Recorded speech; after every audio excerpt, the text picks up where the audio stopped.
quando eu começo um vídeo utilizando essa frase, coloquem o cinto de segurança, é porque vocês sabem que a pancada que eu vou trazer é gigante. Na verdade, não é só uma pancada. Nesse vídeo aqui, gente, tá?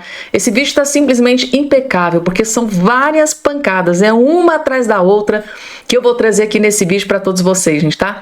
Uma bomba gigante acabou de explodir no colo de Luiz Inácio Lula da Silva e outra bomba que eu vou trazer também para todos vocês. E a Globo News, gente, tá? Jornalistas, não foi só um, vários jornalistas de dentro da Globo News abandonaram Lula sem dó e nem piedade. Gente, não é só um não, são vários, tá? E existe um motivo para todos eles estarem aqui abandonando o Lula da Silva. Ou seja, a situação que estava triste, caótica, pro Lula agora vai ficar desesperadora, porque mesmo jorrando milhões dentro do grupo Rede Globo, principalmente da Globo News, não adianta. O desastre desse Lula tá tão grande que tá difícil passar pano, tá difícil livrar a cara do Lula. Então os jornalistas, né, estão aqui abandonando, gente, tá? Pulou do barco. Vocês vão entender porque eu vou trazer essa informação também completa nesse vídeo para todos vocês. Além dessas outras várias informações, eu disse para vocês, gente, esse vídeo aqui tá simplesmente impecável. Se eu fosse você, não perderia nem um segundo. Só rapidamente, não esqueçam de se inscrever no canal, ativar o sininho das notificações e compartilhar o vídeo o máximo possível vocês puderem. Gente, esse vídeo merece o like de vocês. Deixa o joinha, senta o dedinho aí no like, no joinha, que dá uma força gigante pro nosso canal. A própria plataforma entende que o conteúdo é importante, é relevante e distribui aí pro pessoal que tem interesse nessas informações. Afinal de contas, né, um cidadão bem informado jamais será escravizado. Esse é o lema aqui do nosso canal. Certo, gente? Vamos lá, já direto aqui com as informações. Vai valer a pena cada segundo da sua atenção. Até baixar aqui para ficar melhor para vocês visualizarem. Porque quem trouxe essa notícia aqui foi a própria Daniela Lima. Tem um gostinho especial quando sai da boca da Daniela Lima. Eu acho que quando ela dá uma notícia dessa aqui, gente, ela, por dentro eu acho que ela tá chorando. Porque vejam só, surreal. Impopularidade, recorde de Lula faz Centrão cogitar desembarcar do governo. O que é que acontece, gente, tá? O Centrão, eu vou resumir para vocês. Sem o Centrão, o Lula não consegue se reeleger à presidência em 2026. Então, essa notícia aqui, gente, tá? É a notícia mais terrível que o Lula poderia receber nesse dia de hoje. Uma coisa eu falo pra vocês, essa noite o Lula não dorme. E se dormir, vai ser às custas de muito remédio, porque essa notícia caiu como uma bomba no colo do Lula. Porque o Lula, gente, ele conta com o apoio do Centrão para se manter no poder em 2026. É extremamente importante. Assim como em 2022 ele teve apoio do Centrão, ele precisa deixar apoio para continuar no poder, continuar na presidência em 2026. E essa notícia divulgada aqui pela Daniela Lima, gente, a gente tem informação de bastidor que o Lula, o PT, os aliados do Lula ali, sabe? Aquele pessoal que fica ali no entorno, eles estão, gente, desesperados com o Centrão simplesmente abandonando, destruir definitivamente o Lula. O Centrão abandonando o Lula é praticamente o último prego no caixão da destruição do Lula. Acompanhe o vídeo para vocês entenderem. Pressionado pelas pesquisas que apontaram uma queda na popularidade do Lula, ainda mantém força eleitoral, mas a popularidade do governo é inédita. O Lula amarga uma avaliação negativa que ele jamais teve em todas as suas duas gestões anteriores e nesta, inclusive, somada à pressão internacional, à questão do preço dos alimentos e agora vem também uma pressão política. Porque essa queda na popularidade, contei para vocês na semana passada que vinha tendo um debate nos bastidores, porque o Centrão havia visto as pesquisas e perdeu o apetite por cargos. Então, a imagem de que o Lula havia perdido o timing para fazer a sua proclamada reforma ministerial, que nesse momento só contempla o próprio partido, o PT e a esquerda. Ou seja, a cena para dentro não amplia. E aí eu disse, olha, eu não imaginava que eu falaria isso. O Centrão perdeu o apetite, mas a coisa evoluiu. Eu disse, olha, se o governo não mostrar capacidade de reação, vai passar a sair do bastidor para o holofote uma discussão sobre um desembarque, ou seja, entrega de cargos no governo. Dito e feito. Hoje a Vera Magalhães traz a informação de que o PP debate, discute abertamente, e isso vai acontecer com mais ênfase na semana que vem. Vera Magalhães, também colunista do Globo, né? Uma saída do governo. O PP tem o Ministério dos Esportes. Daniela, isso é muito importante? Mais ou menos. Primeiro porque o presidente da Câmara é muito umbilicalmente ligado a Ciro Nogueira, o presidente do PT, que é um aliado de Jair Bolsonaro. Ou seja, pode dificultar a interlocução do governo com a Câmara. 2, porque vai pressionar o movimento também do Partido Republicanos, que tem, por exemplo, o ministro de Portos e Aeroportos muito bem avaliado pelo Lula e poderia ser pressionado a sair também. Esse movimento ampliaria a sensação de fragilidade do governo e da ideia de que é um governo que só fala para dentro, não consegue falar para fora. Tem esse impacto político. E também haveria uma pressão sobre um outro partido, o União Brasil. Por quê? O PP, de Ciro Nogueira, está negociando na semana que vem fechar uma federação com União Brasil.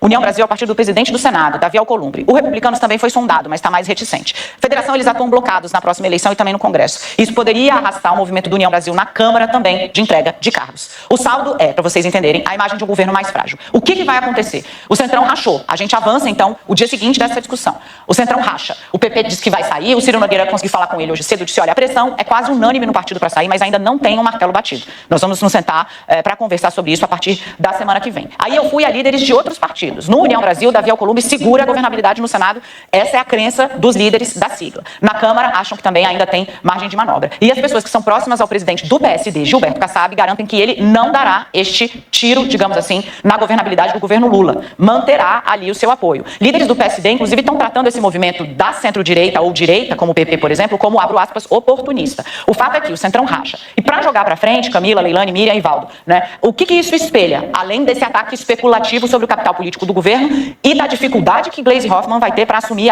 ao assumir a articulação política. A fragmentação da centro-direita. Vou pedir para a gente girar a outra tarja que a gente tinha. A centro-direita e a direita já está rachada para 26. E esse é um movimento muito claro. Enquanto a ala mais afeita ao bolsonarismo vai ali se afastando paulatinamente, preparando um afastamento quase que definitivo do governo Lula, ou ameaçando com isso, a direita pragmática e o centro pragmático vai manter um pé em cada canoa até que tenha um registro mais claro se Lula vai ser candidato ou não em 2026, porque se ele for, é quase certo que o PT, no mínimo no segundo turno, já vai estar, e que haverá força para disputar. Então, como não tem um cenário claro, vão manter um pé em cada canoa. Você vai ter aqui nesse momento já a União Brasil lançando o nome de Ronaldo Caiado, que vai começar a viajar o país inteiro, Tarcísio sendo pressionado por um outro lado e travado pelo próprio Bolsonaro, Bolsonaro colocando a sua família na linha de sucessão. Então, essa fragmentação deixa o cenário todo muito mais difícil, inclusive para Lula governar.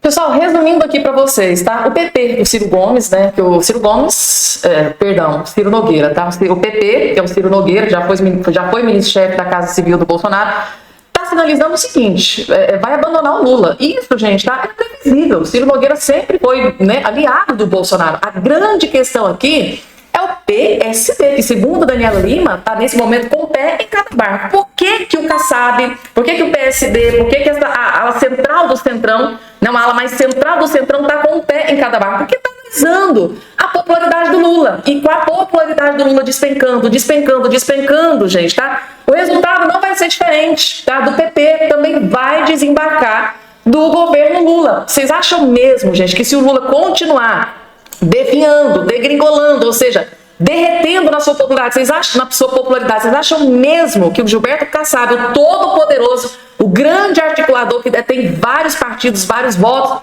né, que toma conta de quase todo o Centrão, tem um poder gigante nas mãos, vocês acham que os grandes partidos que fazem parte do Centrão vão entrar numa canoa furada, porque se a popularidade do Lula continuar despencando, eles não vão continuar embarcando com Lula. Então vai ser o efeito dominó. Começa pelo PP, depois União Brasil, Republicanos também está naquela situação, meio lá e meio cá. Mas se vocês analisarem, gente, tá? Nem ministérios mais está conseguindo comprar esses partidos. Então, assim, estão querendo integrar ministério de volta. Porque, tipo assim, eu não quero me comprometer com o Lula em 2026, porque eu tenho um ministério aqui. Então, o que diz a matéria é o seguinte, estão querendo até devolver os ministérios, tá?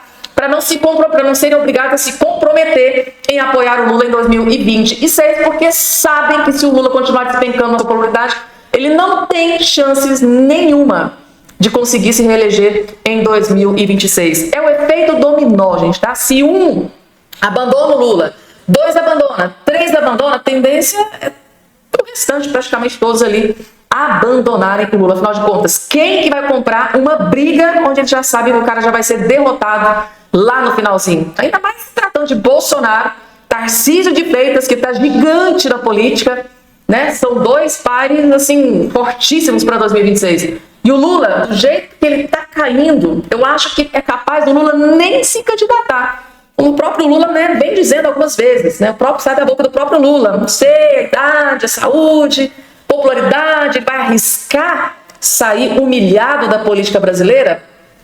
Essa é a grande questão. Olha, é inacreditável. A condenação do Bolsonaro pelo STF já é uma certeza tão grande que o Exército já está até preparando a cela onde o Bolsonaro ficará preso. Gente, essa é uma daquelas notícias difíceis de acreditar, em que você olha para a manchete, pensa, olha de novo, tenta entender, olha de novo, e você começa a duvidar da tua própria sanidade. Você começa a imaginar se você não enlouqueceu, se você não veio parar num universo paralelo, num multiverso.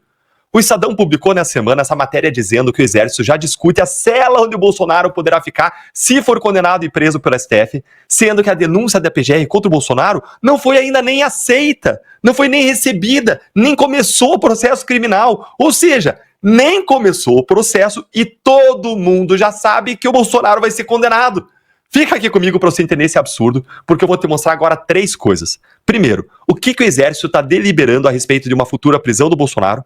Segundo, quais são as opções de cela para o Bolsonaro? E por fim, qual é o medo do Exército caso o Bolsonaro fique preso em algum quartel?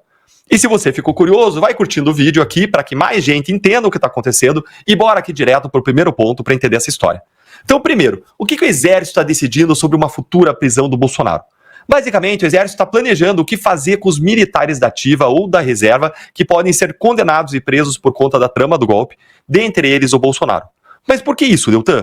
Porque o Código Penal Militar prevê o direito de ministros de Estado, parlamentares e oficiais das Forças Armadas serem presos em celas especiais, e apesar da legislação não citar ex-presidentes, a regra é geralmente aplicada a eles, porque durante o exercício do cargo, os presidentes são comandantes em chefe das Forças Armadas.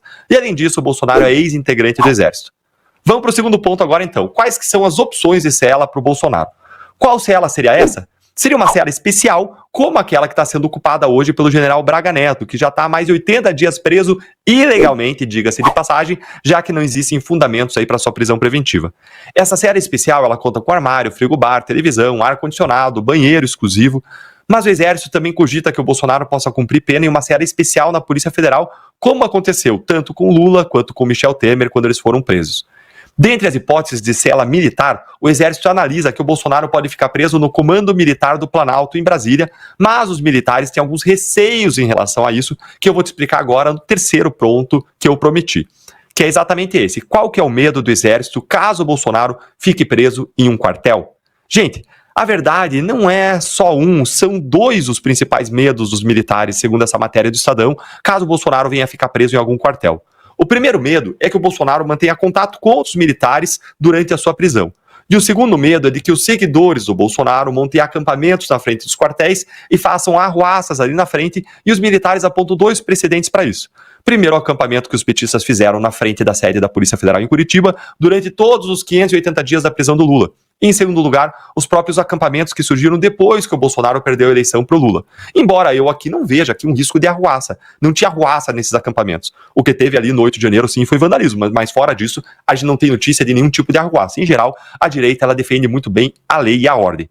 E os militares temem, então, isso tudo, mesmo assim, acreditando que esses acampamentos podem acabar tumultuando a rotina da unidade militar ou criar algum novo tipo de embaraço para as Forças Armadas. Mas agora eu quero ouvir a sua opinião. Você acha correto que já estejam preparando uma cela para o Bolsonaro ficar preso, quando ele nem réu se tornou ainda no Supremo Tribunal Federal?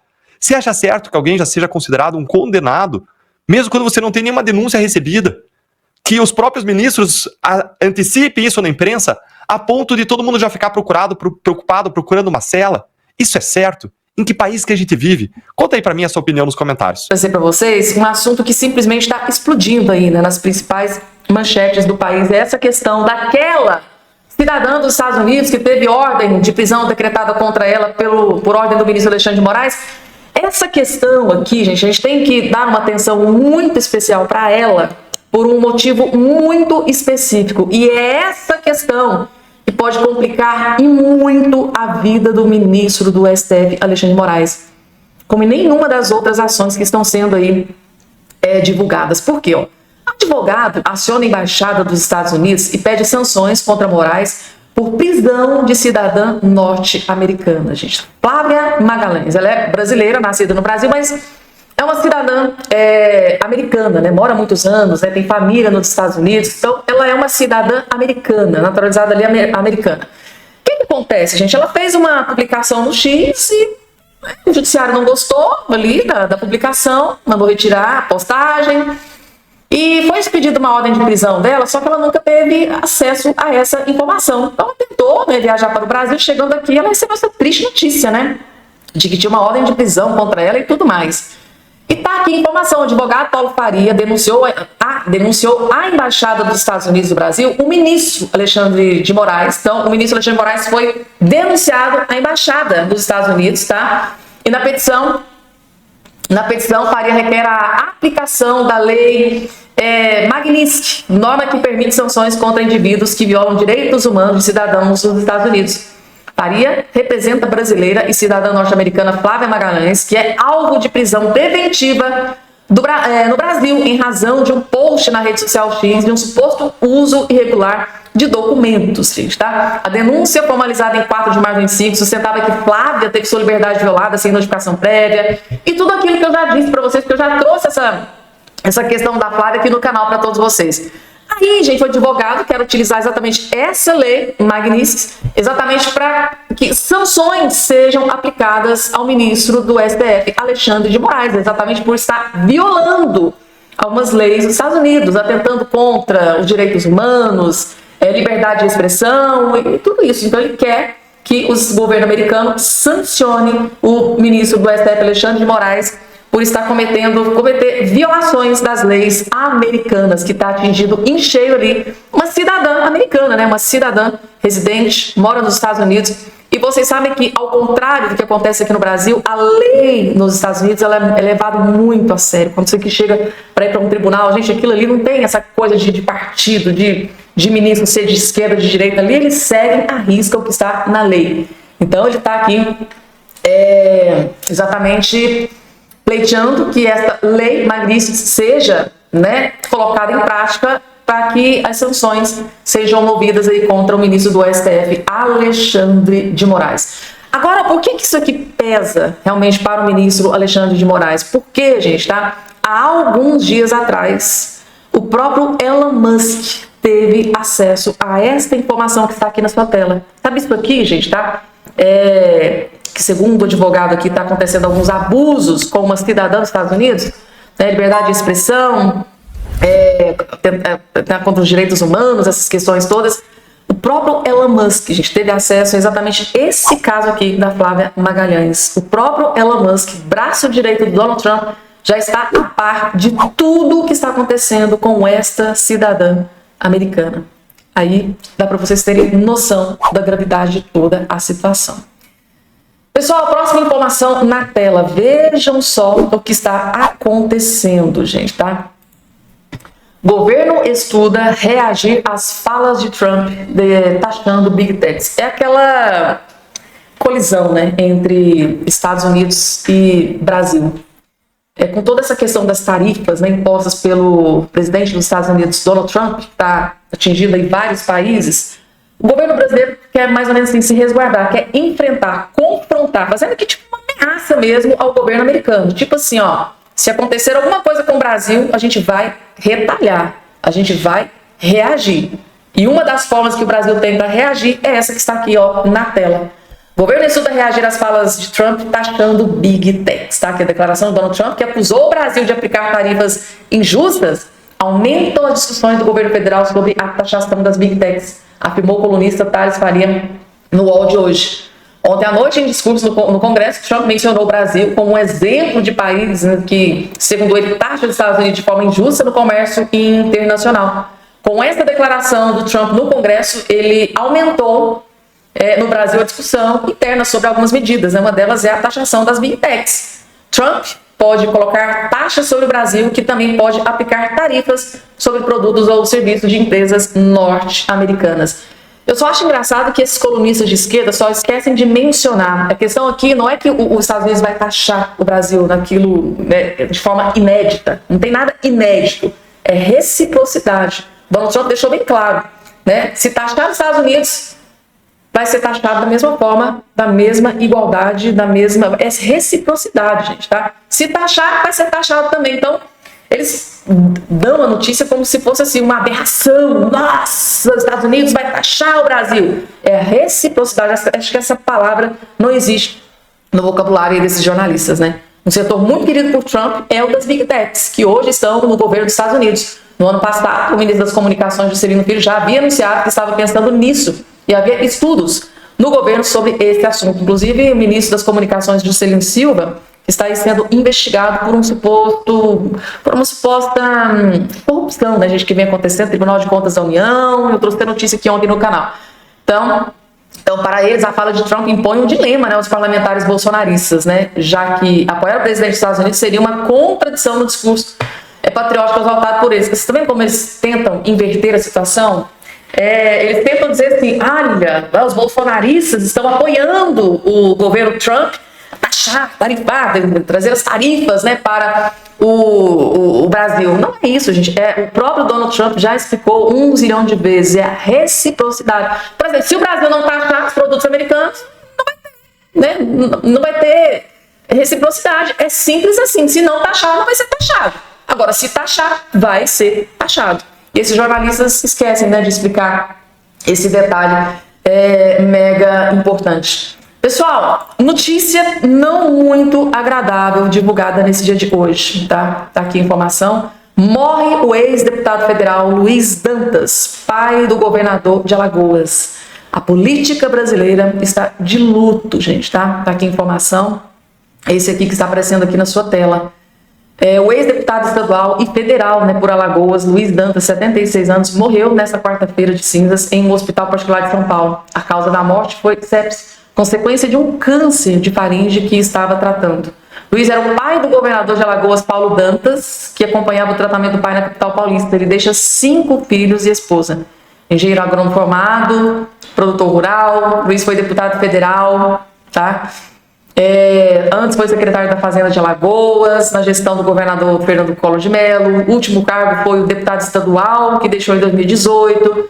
Pessoal, essa aqui é só uma das primeiras notícias terríveis que foram divulgadas, tá? Vejam só isso aqui. Lula é desaprovado por 49,1% dos deputados e por 46% dos senadores, gente, tá? Esta notícia é terrível. Extremamente terrível para o Lula, e vocês vão entender o porquê.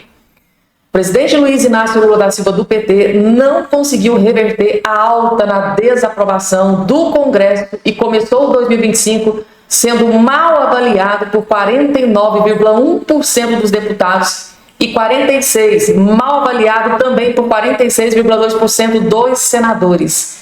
Isso é o que mostra a pesquisa do ranking dos políticos feita com os parlamentares das duas casas no Legislativo, respeitando os critérios de proporcionalidade partidária.